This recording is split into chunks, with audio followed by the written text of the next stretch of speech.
ઢેડ વિસ્તારમાં સરકારી કામગીરી ઉપર આક્ષેપો થઈ રહ્યા છે। કિસાન કોંગ્રેસ ચેરમેન પાલભાઈ આંબલિયાએ કેટલાક સવાલો ઉઠાવ્યા અને 139 કરોડના ટેન્ડર જાહેરાત કરાય, પરંતુ કામો માત્ર 37 કરોડના થયા। ઢેડ વિસ્તારમાં નદીઓના પારા તૂટી ગયા હતા, જેને લઈ પાલભાઈ આંબલિયા સરકાર સામે ગંભીર આક્ષેપો કર્યા છે। ઢેડ વિસ્તારમાં સરકારી કામગીરી પર આક્ષેપો થઈ રહ્યા છે। કિસાન કોંગ્રેસ ચેરમેન પાલભાઈ આંબલિયાએ કેટલાક સવાલો ઉઠાવ્યા। 139 કરોડના ટેન્ડર જાહેર કરાયા, પરંતુ કામો માત્ર 37 કરોડના થયા। ઢેડ વિસ્તારમાં નદીઓના પારા તૂટી ગયા છે, જેને લઈને પાલભાઈ આંબલિયાએ સરકાર સામે ગંભીર આક્ષેપો કર્યા છે। ઘેડમાં વાસ્તવિકતા એ છે કે 1995 પહેલા ઘેડ વિકાસ સમિતિ હતી।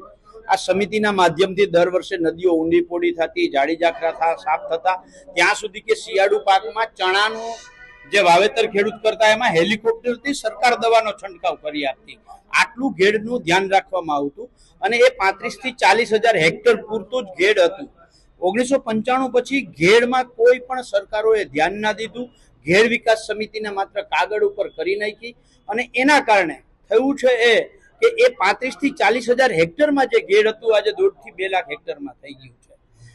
ગયા વર્ષે ઘેડ વિકાસ સમિતિ અને કિસાન કોંગ્રેસે જે સતત લડાઈ કરી, ત્યાર પછી સરકારે લગભગ વિધાનસભા સત્ર ચાલુ હતું ત્યારે અર્જુનભાઈ મોઢવાડિયાએ, ત્યાર પછી મનસુખભાઈ માંડવિયાએ, ત્યાર પછી સિંચાઈ મંત્રી કુંવરજીભાઈ બાવળિયાએ અનેક વખત જાહેરાતો કરી, અનેક પ્રેસ કોન્ફરન્સો કરી।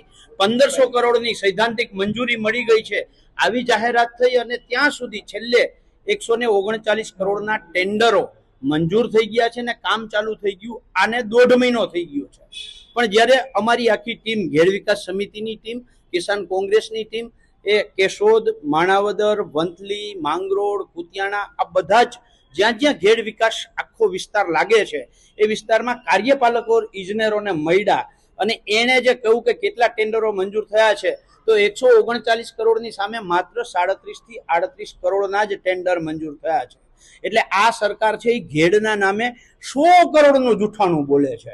એનાથી મોટી વાત એ છે કે મનસુખભાઈ માંડવિયાએ ખુદે કેશોદના બાલાગામ ખાતે જાડી જાખરા સાફ કરવા માટે હિટાચી મશીન લઈ આવ્યા અને આ હિટાચી મશીન નદીમાં ઉતાર્યું અને ત્યાં ઘૂસી ગયું, પછી એને ક્રેનથી લઈ આવ્યા, ક્રેનથી। એટલે જોયા જેવું એ છે કે જે જાડી જાખરા સાફ કરવા માટે જ્યાં કટર, મેન્યુઅલી કટર જે આવે, આ કટરથી જાડી જાખરા સાફ કરવા જોઈએ એની જગ્યાએ હિટાચી ઉતરે છે। એટલે સરકાર કેવું કામ કરે છે ખબર પડે છે। સામાન્ય રીતે કોઈ પણ અભણ માણસને પૂછો કે ધોરિયો તૂટેલો હોય અને ક્યારો તૂટેલો હોય તો પેલા શું સંધાય, તો એમ કહેશે કે ધોરિયો। તો સ્વાભાવિક છે કે જ્યાં નદી તૂટેલી છે એને પેલા સાંધવી જોઈએ। હું વેકરી, જે ભાદરના નદી કાંઠે જ વેકરી છે, આ વેકરીનો પારો તૂટેલો છે ને 7 વર્ષ થયા।